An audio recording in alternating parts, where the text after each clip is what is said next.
இதுல என்னென்ன சத்தெல்லாம் இருக்கு, இது எந்த அளவுக்கு சாப்பிட்டா உடம்புக்கு நல்லது, இதெல்லாம் சொல்றேன். இதை நீங்க மட்டும் தெரிஞ்சுக்கணும்னு வச்சுக்கோங்க, இன்னும் 2 பழம் அதிகமா வாங்கி சாப்பிடுவீங்க.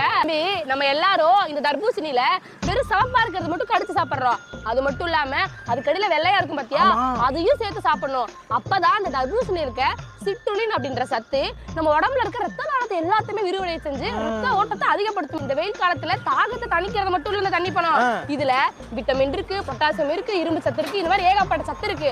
இதெல்லாம் என்ன பண்ணும்னா நம்ம உடம்புல இருக்க கெட்ட கொலஸ்ட்ரால் எல்லாத்தையுமே வெளியே தள்ளிடும். இந்த வெயில ஏற்படுற மலச்சிக்கல் எல்லாத்தையுமே தீத்துரும். நம்ம முகத்துக்கு நல்லது, முடிக்கு நல்லது, எலும்பெல்லாம் நல்லா வலுவாக்கும். இந்த கொட்டையெல்லாம் இருக்கு பாத்தீங்களா, இதுல பொடி செஞ்சு தலைக்கெல்லாம் போட்டா தலை ரொம்ப ஷைனிங்கா இருக்குமா, அந்த அளவுக்கு நல்லது. இந்த வெயில் காலத்துல வர எல்லா பிரச்சனைக்கும் ஒரு பெரிய மருந்தே இந்த தர்பூசணி தான். அப்படியா? சத்து நிறைய இருக்குதான், அதுக்காக 3 நேரம்லாம் சாப்பிடக்கூடாது, அளவாதான் எடுத்துக்கணும். அக்கா எப்பயும் சொல்றேன்னா, அளவுக்கு மீறினால் அமிர்தமும் நஞ்சு. அதேதான்.